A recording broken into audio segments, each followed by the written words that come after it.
To be or not to be, that is the question. Whether 'tis nobler in the mind to suffer the slings of arrow of outrageous fortune, or to take arms against a sea of troubles, and by opposing end them.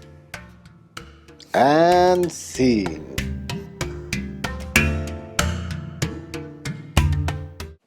Welcome to the Legend of the Five Rings Dojo. I'm Corey, and today we're going full theater kid on you. Or thespian, yeah, if you're nasty. If you played your share of RPGs, you might notice there are more than a few similarities between it and certain kinds of theater. There's even a game called Mind's Eye Theater, Vampire, if you ever done one of those. So, are RPGs a type of theater? Look, you're going to think I'm full of myself here when I give you the answer, but yes! Yes, it certainly is. If role-playing games are theater, then you can break it down into acts and scenes, and L5R does just that. A scene in a play is an event bound together by either location, time, and or theme. So too is it in Legend of the Five Rings, with one added ingredient, the rules. Hey, before I go on, I'm going to change, do y'all mind?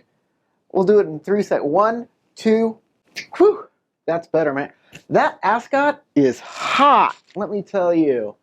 All right, where was I? Yeah, there are 3 types of scenes: narrative, downtime, and conflict.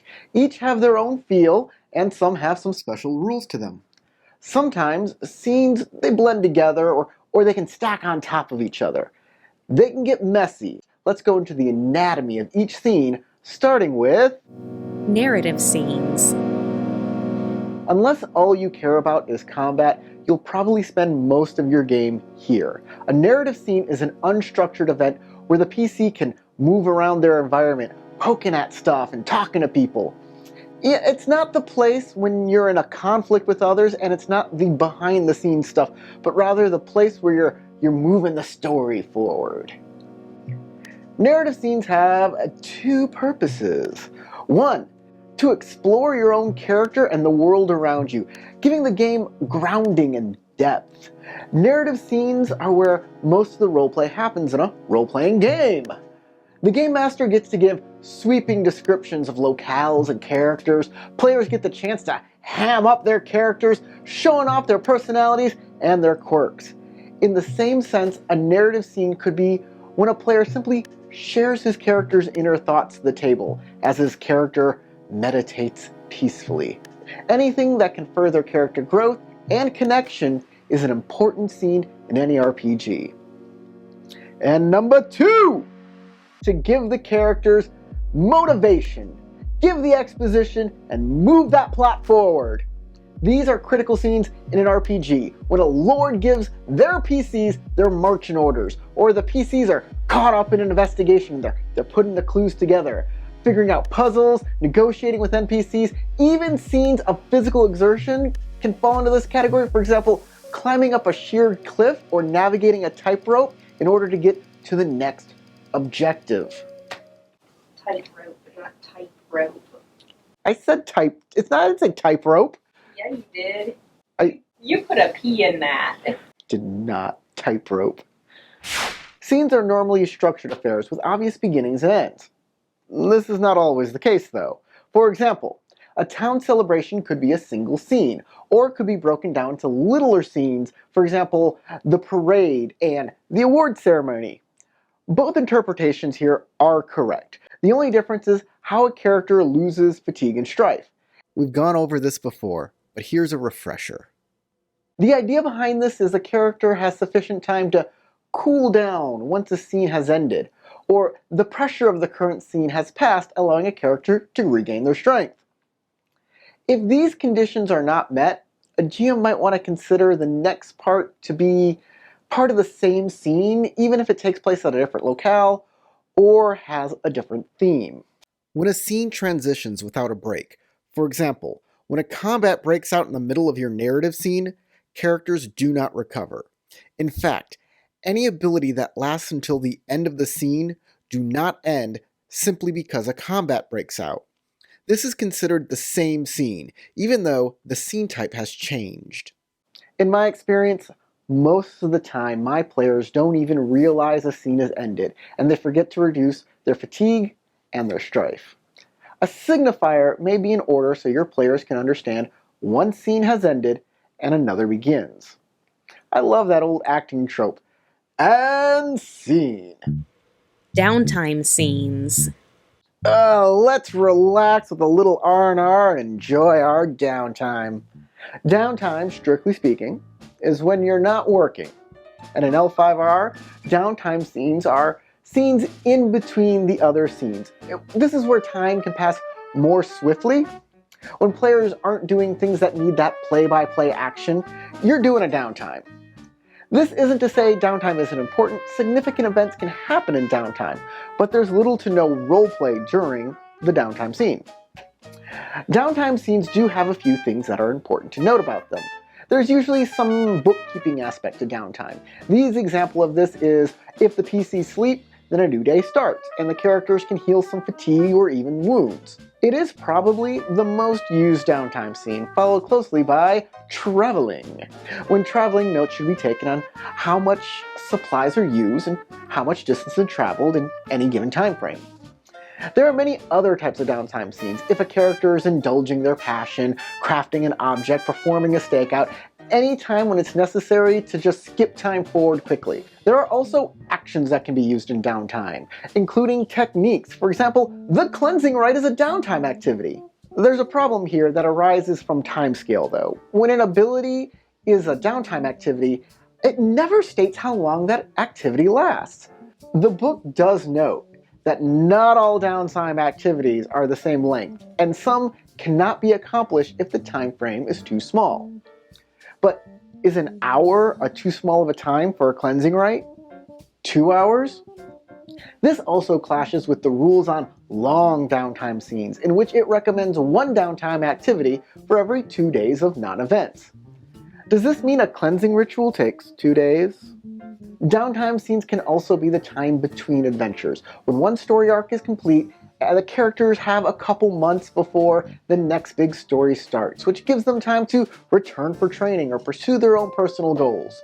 Success or failure in any task during this time should be dependent on as few rolls of the dice as possible, as to not bog down the game or simply forego any rolling and just narrate what happens in this time. I even let my players choose exactly what happens to them. I mean, we're all having fun here, right? Conflict Scenes. When people are at odds, more than likely you'll want to turn your scene into a conflict scene. These are highly structured scenes with lots of rules to keep fairness. There are 4 kinds of conflict scenes. Intrigues are social conflicts. This can be tense negotiations or a party where political tensions are high. I want to state right out, I don't like intrigue scenes. I think they are much better served as narrative scenes with a looser structure. But L5R has them, and I will be going over them and how they work and why I don't think they do. And this will all be done in a future video. So make sure you're subscribed and hit the bell for that. It's gonna be a bloodbath. Duels are one-on-one fights. They're highly ritualized and can be used from anything from sword dueling to playing games of chance. Skirmishes are your normal combat. It's your group of PCs versus a group of baddies. Finally, there are mass battles, where players take control of large armies and pit them against each other, or the GM's army. Future videos will be detailing every one of these kinds of conflict in excruciating detail. Here, I'd like to go over some of the broad strokes that all of these kinds of scenes share. All conflict scenes use a rule called structured time, meaning that conflicts have rounds, turns, and actions to let all players know who is acting and what they can do when it's their turn to act. A round is a piece of time in which all participants in the scenes, PCs and NPCs alike, gain an opportunity to act. The order in which they act is called initiative. And yes, even intrigue scenes use initiative. If a player was prepared for the conflict, they use their focus as a base value for their initiative. If they were caught unawares, they use their vigilance. Each conflict type has its own skill used for initiative. If they succeed at this roll, they add 1 to their initiative plus 1 for every bonus success. Initiative is rolled only once at the start of a conflict, and stances cannot be used for this roll. Any ring can be used, but that ring will determine a character's starting stance once the conflict begins. The character with the highest initiative value goes first, then the next, and so on until the last character in the scene has an opportunity to act. Then the round resets back to the top. Some things to remember about initiative. The initial TN can be modified by wounds or if a character arrives late. If a character does not make their TN, they don't add anything to their focus or vigilance. That is the only downside. A character does not lose their action from failing an initiative roll. When it is your character's opportunity to act, it is called their turn. During a player's turn, they can basically do two things. The first is to set their stance, and the second is to perform an action. Stances is how a character carries themselves in a conflict. Are they defensive? Cautious? Aggressive? There are 5 stances in total, each corresponding to a different ring. Each stance has a different benefit to them. Also, when performing an action, the ring of that action must correspond to the ring of the stance that the character is on. If a person is attacking on fire stance, then they have to use their fire ring on that roll. This can pigeonhole some strategies. For example, if a character wishes to cast an earth spell or invocation, they must be on earth stance, even if it might be more advantageous to be on water stance this round. When on earth stance and other characters make either an attack action or a scheme action against you, they cannot spend opportunity to inflict critical strikes or conditions. This is a mess of a rule. With most players, they're going to be scratching their heads, wondering just what they can actually spend their opportunity on. Can they use an opportunity to give a character on Earth Stance strife? My table had an argument about it. There was an earthquake, and now the PCs are dazed. One PC states they cannot be dazed because they're on Earth Stance. But the earthquake didn't make a roll to make the effect happen. There was no opportunity spent. Is this a fair way to rule? These kinds of sticky situations plague Earth Stance. Water Stance gives your character an extra action, as long as that extra action, 1, does not share the same action type, and 2, does not require a roll.